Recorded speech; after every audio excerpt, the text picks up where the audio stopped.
Hello, I'm Jason Engelke, and I'm just going to do a quick little video of why do we use proficiency-based grading at Vinci Arts Middle School.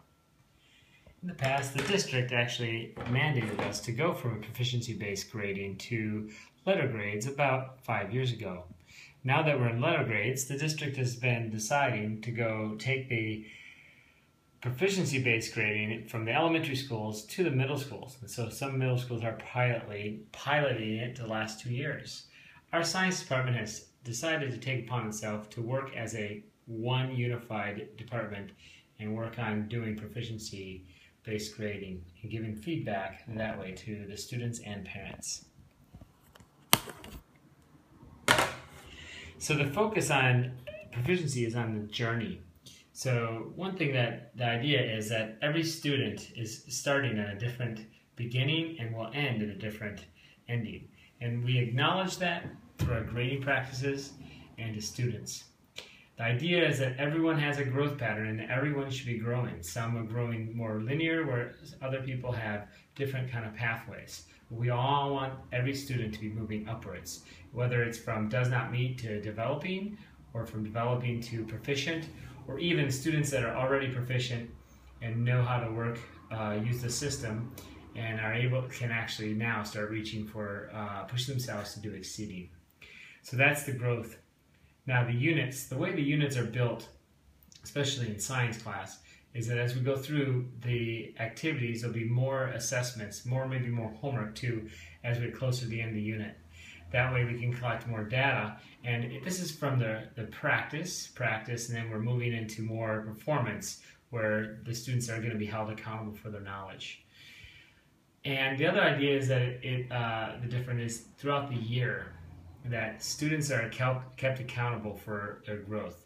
Even though there might be discrete packets of information with various parts of earth science or any other kind of discipline they are in, life science or even math or whatever that might be, is that there are some skills that they're continuing to build on throughout the year, and so that the grades continue on and actually flow through the year. Again, it's the journey. So what's the difference? Well, A through F kind of idea is that it's a summary, it's the end of term kind of thing. It's a reporting out of what they did, not what they can do or they're in the process of. So it has kind of an ending kind of feel. It includes effort too. So students could be students, but they really don't understand some of the standards or concepts. But because they're good hard workers, we're left with saying, wow, what a great student. Proficiency is a little bit different because it's throughout the entire year, and those grades carry through. The focus is on the journey, and that they're continuing to better themselves, and each part of the journey has different learning goals.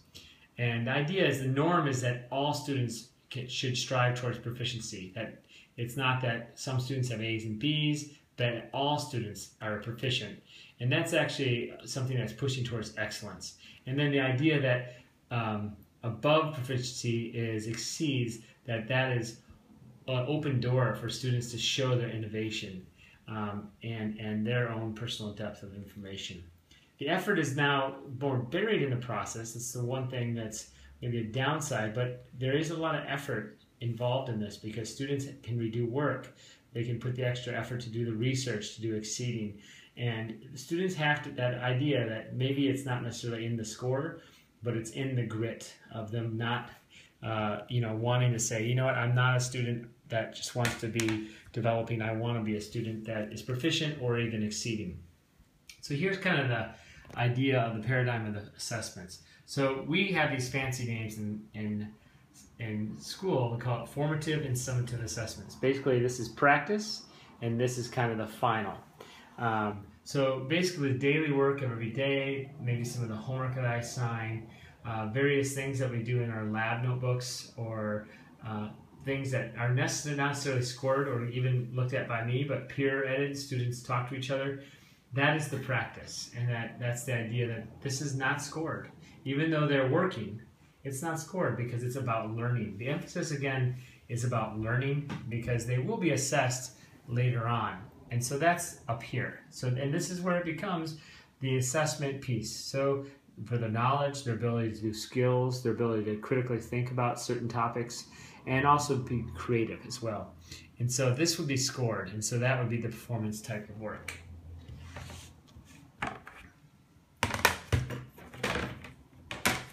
So there's a paradigm. This is not on a scale. That's the interesting thing. It's a total paradigm shift. So as you can see, there is not a scale like a lot of people like to assign different things. Honestly, this is our learning area right here. So students want to be developing as they go and moving towards proficiency. Or even if they're proficient already in a topic, that they're pushing themselves to go further.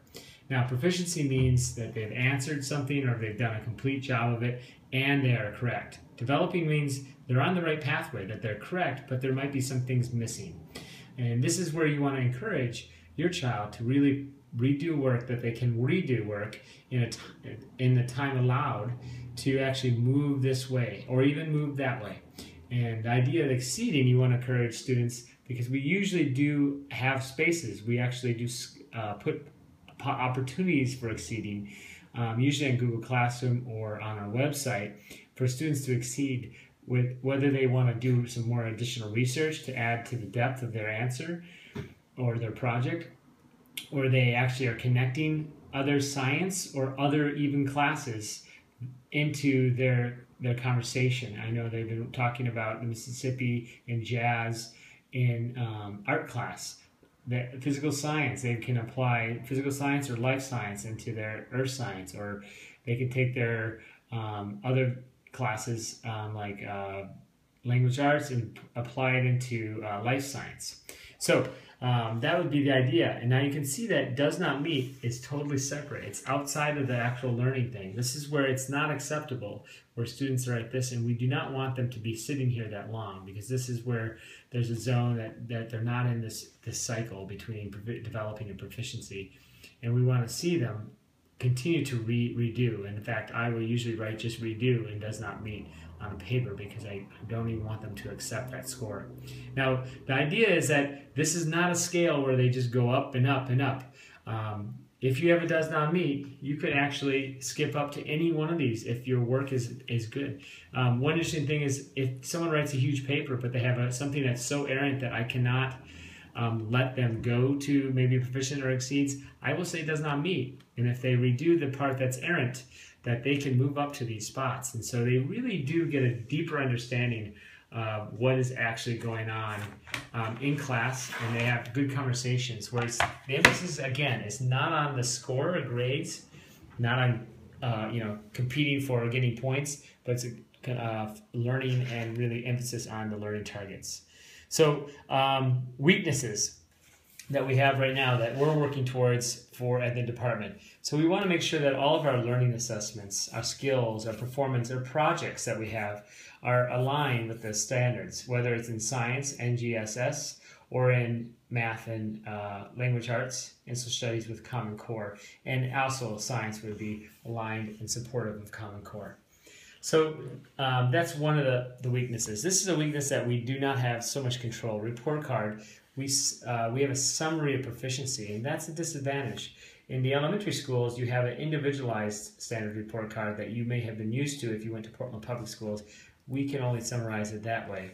Digitally, we might be able to give you some information, but really, this is the way we're looking at. And to give you an example, like a skills system, like can they organize data correctly over time, from fall to spring? Have they done that? Now, we will be able to keep that data, but we can't report out to it in a report card.